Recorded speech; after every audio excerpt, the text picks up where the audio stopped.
धर्म और संस्कृति से जुड़े रहने के लिए सब्सक्राइब कीजिए एस्ट्रो ज्ञान और लेटेस्ट अपडेट के लिए बेल आइकन पर क्लिक करें। जय महाकाल। भगवान शिव और माता शक्ति की कृपा आपके सारे दुख को दूर करें और आपका जीवन मंगलमय हो, इसी कामना के साथ मैं आनंदाचार्य आप सभी साथियों का स्वागत करता हूं। दर्शकों, आज के कार्यक्रम में मैं बात करूंगा पितृपक्ष में जन्मे शिशु के बारे में। मैं आपको बताऊंगा कि पितृपक्ष में जन्म लेने वाले बच्चे अपने घर परिवार के लिए शुभ होते हैं या नहीं।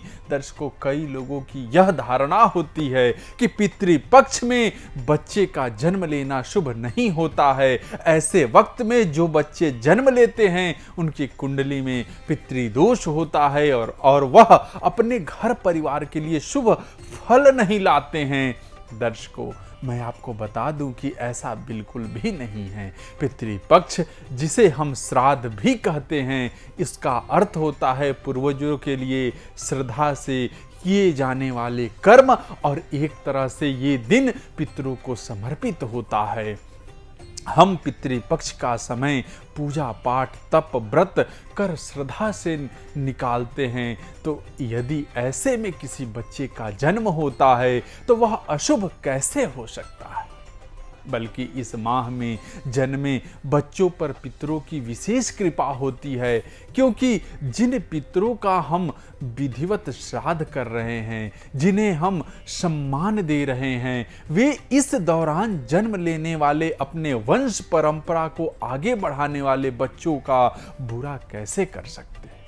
बल्कि वह तो बच्चे पर अपना आशीर्वाद बनाकर रखते हैं। दर्शकों, जैसा कि हम सब जानते हैं कि श्राद्ध का जो समय होता है वह सितंबर के माह में होता है, और इस माह में जन्म लेने वाले बच्चे जीवन में बहुत सफल होते हैं। वे जिस भी काम में हाथ डालते हैं उसमें सफलता हासिल करते हैं।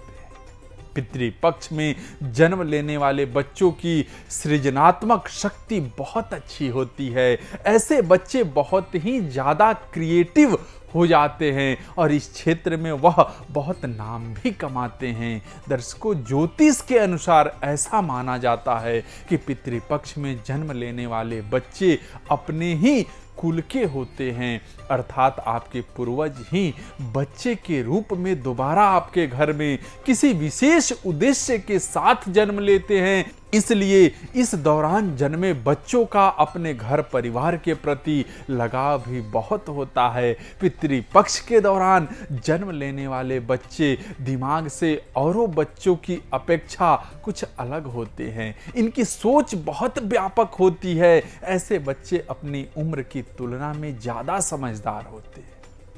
उनमें चीज़ों को जानने और समझने की बहुत ज़्यादा जिज्ञासा देखी जाती है, और कम उम्र में ही ऐसे बच्चों को बहुत सारी चीज़ों का ज्ञान भी होता है।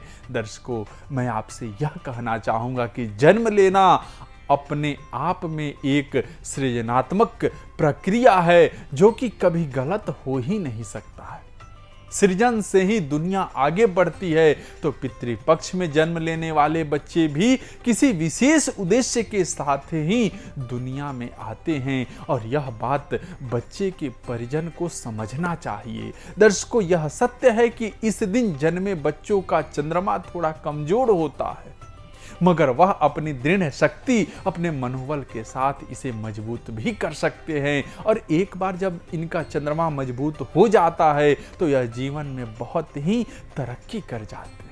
दर्शकों, आज के लिए बस इतना ही। आपको हमारा यह कार्यक्रम कैसा लगता है जरूर कमेंट करके बताते रहिए। साथ ही आपके मन में कोई प्रश्न है तो वो आप हमें नीचे कमेंट करके पूछ सकते हैं, और कोई विशेष कार्य आप पूछना चाहते हैं या जानना चाहते हैं तो सामने नंबर दिया है, आप उस पर भी बात कर सकते हैं। आप सबका बहुत बहुत धन्यवाद।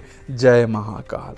धर्म और संस्कृति से जुड़े रहने के लिए सब्सक्राइब कीजिए एस्ट्रो ज्ञान और लेटेस्ट अपडेट के लिए बेल आइकन पर क्लिक करें।